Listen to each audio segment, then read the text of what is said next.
Hello, everyone, and welcome back to the channel. Just want to welcome today's amazing guest, Ed Duda from Ed Duda Construction. Again, a reminder that this is a donation-based channel, so any support that you can send, greatly appreciate it. This goes towards a passion project of mine to open up a local content creation studio. So the links are going to be in the description, as well as links to go ahead and buy some merch if you're more interested in buying some merch to go ahead and support us. But that being said, let's go ahead and hop into today's episode. Go ahead and welcome Ed Duda from Ed Duda Construction. Welcome, Ed. Yeah, well, thank you for having me, Dave. Yeah, of course, of course. I know not everybody, who's not into, always being on camera, but you raised your hand right away, which is one of the great things that, since I met you, I appreciate about you. When I first met you at one of our networking events, and you are much like me, you are an early person. Yes, yeah, Dave, for the last 3 years, I'd been getting up without an alarm clock in the morning. I start my day by just with a quiet mind, and everything just kind of flows from there. No, hey, same. I totally get that. And is that just kind of something you've always done? Just been excited to get up and get going and say yes to things, or? Well, it kind of just evolved that way for me. You know, I I love an adventure. I feel like I always have something I'm excited to get up. I a lot of days feel to me like Christmas morning as a kid.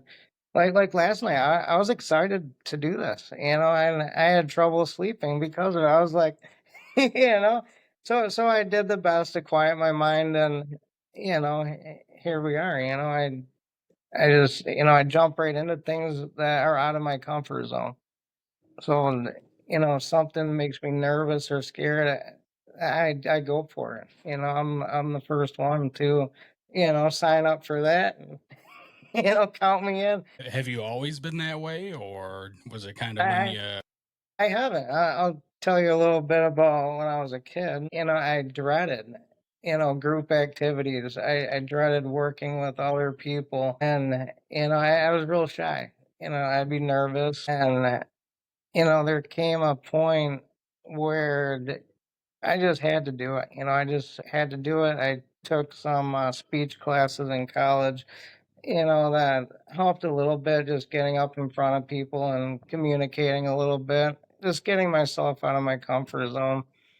And now, today, like, I look forward to it. I'm excited about it. Literally, what I do is create connections. I create teams, and that's the environment I thrive in. Go figure, right? Right. And really, it just takes, it's true, practice makes perfect. Even the greatest speakers, they're trained. They didn't start that way, right? And people need to realize everybody gets nervous, right? Like, hey, you may not know this, but I've done acting, improv, so I'm very comfortable, like on camera, in front of people, whatever the case is. But even you know what I'm saying, I get anxious because even before we started this podcast, right? I told you, before we started recording, that the last podcast we actually ran into some audio issues, and I just before we started, I was like, okay, I'm like just sweating trying to think, okay, if we run into this, what about that? What about this? But then I'm like, okay, everything's gonna be fine. And actually, we were able to get recording right away. So what I'm trying to say is most of the time there's no reason to worry, right? That's correct. I kind of think about things sometimes. Come across questions that I'll ponder. Like, if I was to, talk to my 7-year-old self, what would I tell them? Tell him. And basically, don't worry. Like, don't worry, just go for it. And no matter what it is, if you are excited about it, at all, like, that's what you do. Right, right. I know. And the analogy I always use is like, especially for like salespeople and stuff, is think back to when you were a kid, right? And you had to raise money for football, soccer, hockey, whatever the case was. You had no problem knocking on everybody's door and, sending candy bars off here to that business to be sold. And, if someone said no, odds are I probably push back. I'm like, come on, you're supporting a good cause, right? I need to be able to play football, whatever I said at the time, right? But even if I couldn't get them, I just moved on to the next house, and it didn't bother me. But at some point, I think people's pride kind of starts to come into play the older you get, and the rejection hurts. Yeah, and that's why, I I consider myself an adventurer in life, and business. I show up fully, as myself. Like I just gave the speech at the, our business club, and I wasn't there just to talk about my business. I was there to for you guys to really truly get to know me for who I am, because that's what people want. When I go meet with a new customer, when that first phone call comes through, we're not talking about the project. The first thing we do is sit down as friends and get to know each other. And then we go from there. It changes everything at that point. You establish a relationship, and you can relate. Most people you approach, you can relate to in some way. And once that relation is noticed, it's totally it's on. It's you've created a connection, you know, right away. Oh, definitely, yeah. People can tell that you care, and I'm glad you brought up the business side of things, because I do actually have a couple questions related to the business because that's what I have now, right now. Um, what's the best part of building custom houses? Honestly, I talk about this all the time. When it's all done, it's pretty, and you drive by and say, that's cool. But for me, it's about the memories from when I was a kid, being on the job sites with my dad, the smell of the fresh cut lumber, and the sounds, the whole environment, just the atmosphere. There's so much more to it than just building. It's like, it's hard to explain, but it's peaceful, it's serene, and it's love. When somebody has all those emotions and that love going into a project or into anything, it's going to be it's going to flow so well. You know. Oh, definitely. And I got to tell you, that's a skill set I wish I had. These hands are not meant for building things. These are not skilled hands. I just have the beard for show. Some people might think that I can, use a drill or pick up a paintbrush or something. No, that's totally cool that, your job gets to bring you back to your childhood. I definitely like if you can't tell, can't relate to that. I wish I did have that skill set. If I could just have a wood shop and have a table saw and cut some wood, I don't know why that just seems so therapeutic. I don't know what I do with the wood, but I wish I had that skill set. Yeah, it's a nice skill set to have. I I have to sometimes I realize, I'm grateful definitely for my skills when something, occurs in my own home, or a family member, they call me and it's like, oh hey, we I'm work together, and it's nice to be able to share that, you know, no, and to definitely. give that to myself as well.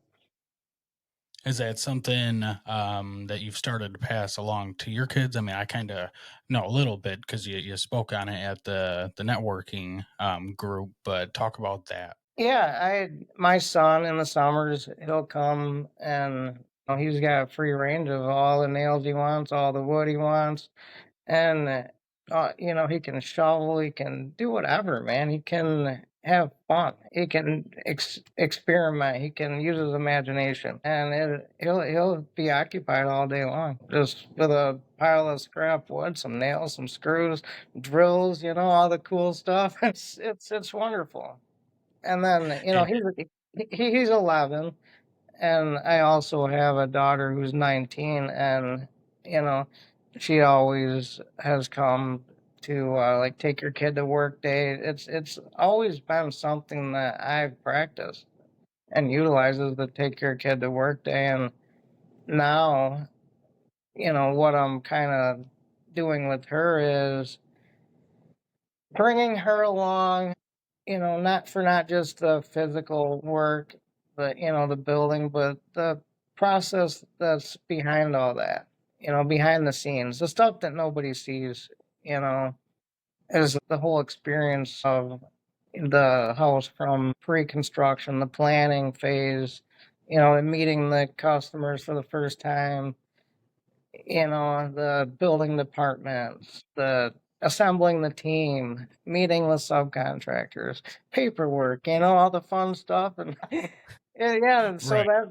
that's where I'm, bringing her, involving her, is in those areas, site visits, stuff like that.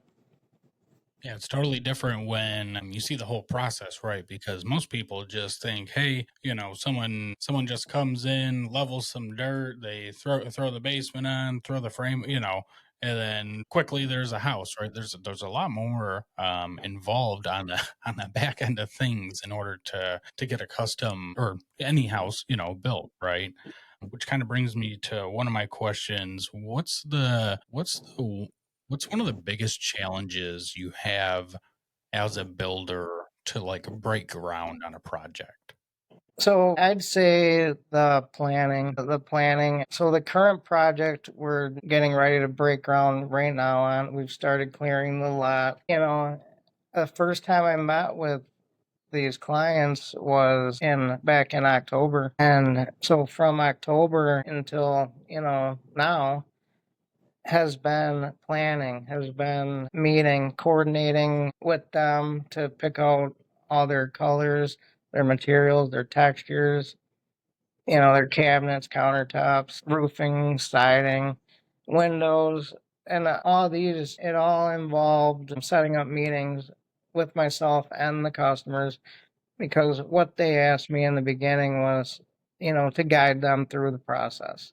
So I look at myself as a guide, so they don't have to worry, they don't have to stress, they can say, okay, we got this. Yeah, no, no, definitely. That it kind of surprises me that you said it was the planning because I thought it was going to be like dealing with getting approvals from the municipality, things of that sorts, or That's the easy supply. part. That's the easy part. Yeah. I mean, the approval for the plans, took a couple days, few days. Okay, go ahead. You can build, Yeah, it was that simple. Getting the address, getting all the utilities, estimates for DT, Semco Energy, water department, all that. That's easy. I mean, that's all done at the same time. You go in there with the plans, and it's all done. Pretty much for me. I really don't have to do much. So that's easy. That's a simple drop off, and there's a team there that handles that. No, and the only reason I ask is because the polymath development in the group they do a lot of stuff in Detroit, and I've just heard the headaches that they run into with approvals. I know that obviously um, the area that you do most of your business in Macomb County and St. Clair is a little less restrictive and annoying than Detroit. I believe that's where the planning comes in. If you really do all your planning right, you take your time, make sure everything's in place. So when you submit that, you're good. When I submit it, I know. I'm like, okay, let's focus on something else now, because that's all good, taken care of, and that's been like that for me in Sanilac County, St. Clair County, wherever I've built. I go in there, I meet them, I build that relationship with them as well. Same with the team I assemble. It's the same exact thing. I meet with them. You get that face to face interaction. They kind of get to know the customers. You try to convey as much information as possible. You learn. I'll go meet with. Well, I just met with the electrician, a few weeks ago, and we pretty much talked about hunting the whole time, and our hobbies. I just met with independent flooring and same thing. We talked about our hobbies and what we enjoy doing, and the kind of environment we want to bring the customer, how we want that for them, to make it more efficient and, less stressful for everybody. Well, and that's, one of the biggest value brings that you can bring in today's world. I mean, most people want, not only the peace of mind that they've always kind of expected, but yeah, like you said, convenience, right? The easiest way, not the easiest way, but the most efficient way to make things happen for the customer, right? Yeah, and it's nice because you want everybody at ease. I tell everybody I meet, I'm like, this is the reaction we want. We want, and not, we like that. We like that relaxed feeling. Yeah, no, right. That's the energy I go into everything with. Completely relaxed, calm, and they see that. They're like, "How are you so calm? Look at this. You're coordinating 20 companies here, and how are you just, like, hey, But if you're used to doing it, it gets a little bit easier, right? I'm it sure it wasn't like that when you first started. no, it's something I built over time. It's something I definitely have worked really hard for, to put together.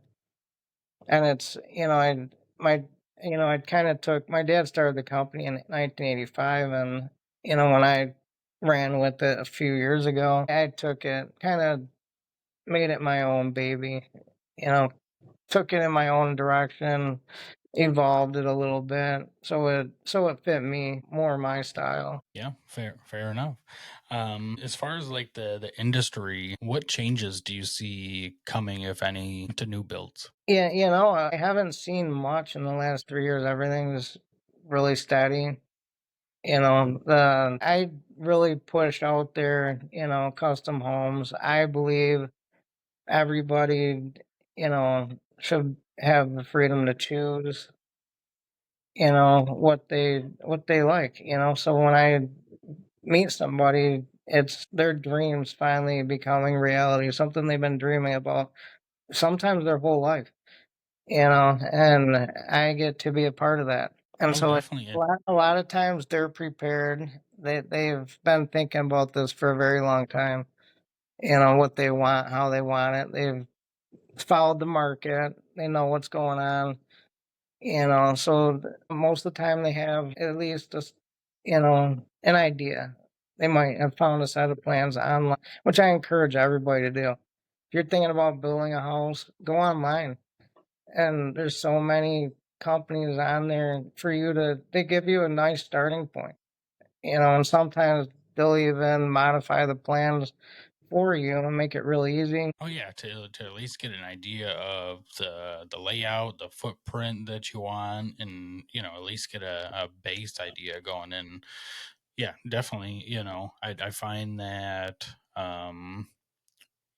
there's a lot of times where you know buyers start looking at already built homes and they realize, hey, if I'm truly going to get what I've always wanted, like you said, what somebody may have been dreaming of their entire life, then yeah, I'm gonna have to build my own house. I see that a lot because no home's going to be perfect. Do you know what I'm saying? Like in your head, unless you build it yourself, because this was somebody else's dream that you're trying to buy off the market. So that's why as soon as I see that their mind is starting to realize they can't get what they want, I'm like, hey, it's time to call a builder. Call Ed, right? Yeah, yeah, call that. And we work together. We're working together. Myself, the client, the whole team. We're all a team. We're all working together. You know, so nobody's you know in the dark about anything. I really, have lived and worked by a set of core values, and I hand them those right away at the first time we meet. I hand them a folder and I'm like, this is it, and after our meeting, they see that, okay, this is all true, I believe in, mindfulness, trust, quality, family, and courage. Everything takes courage. Well, I'd like to get your thoughts on something, and maybe it takes courage to speak out against them. But what's your thoughts on the trends of tiny homes and the barndaniums or You whatever they're know, called? if we can, we can modify anything. It's all about the land they're building on, really. Whether you want what type of with the barndominium, all it really is, it's on a slab. People think on a slab with poles, like a pole barn, but we can design the same look on a crawl space. We can stick build it, so we can use 2x6 framing, and frame it in just like any other house. So it's all about somebody's vision, and we can make that reality however way it works with their land. They might not be able to have a basement because of the water table. Yeah.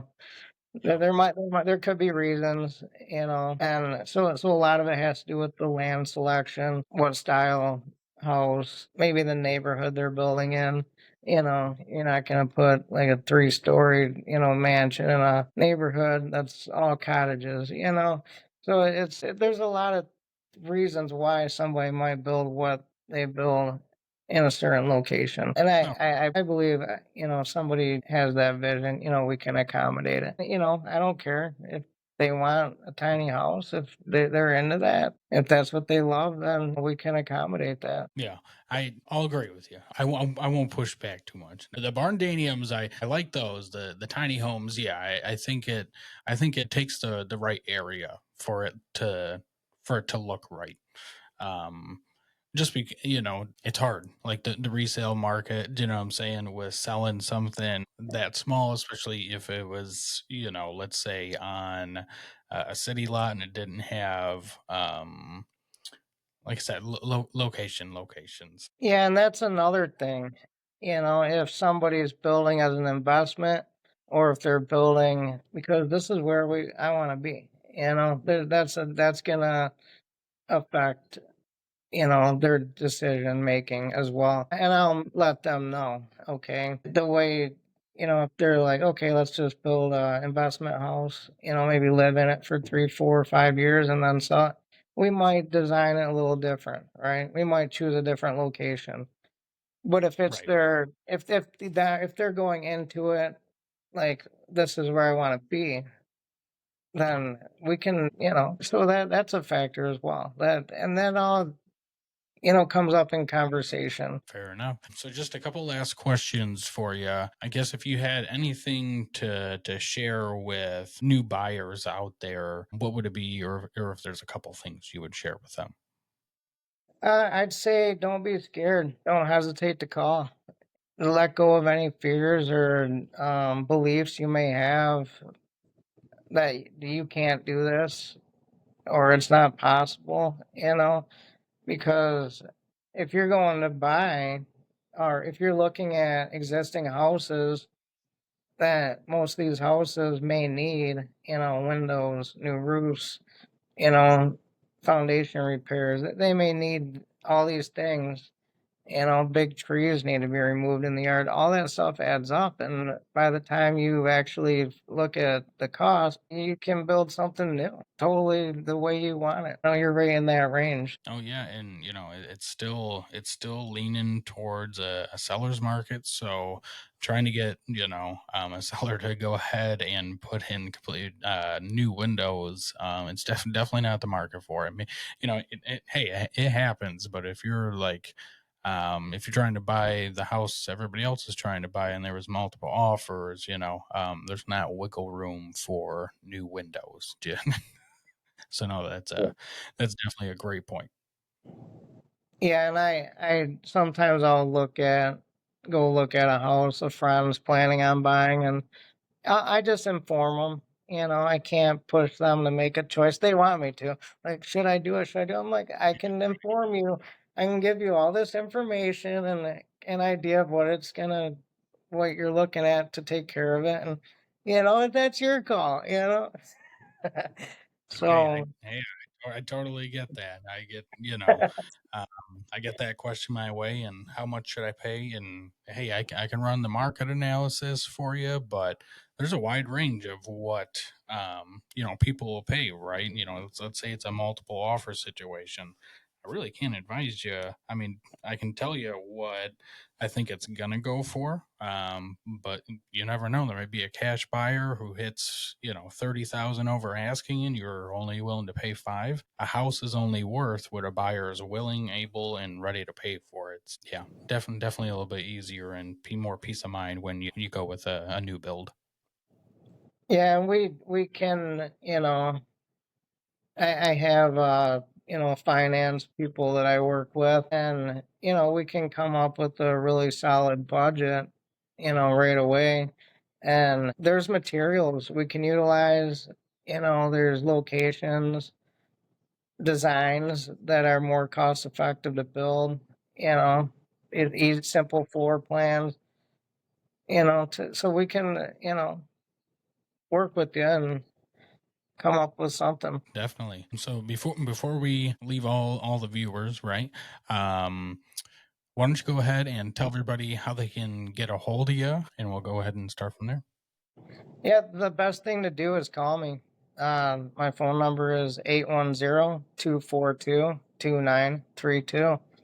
And, call me anytime and we'll get started right away. All right. Thank you so much for being on with me, Ed. I truly do appreciate it. Ed's website and contact information will be down below in the description. So if you are looking to build a custom home here in Michigan, make sure to get a hold of Ed Duda with Ed Duda Construction.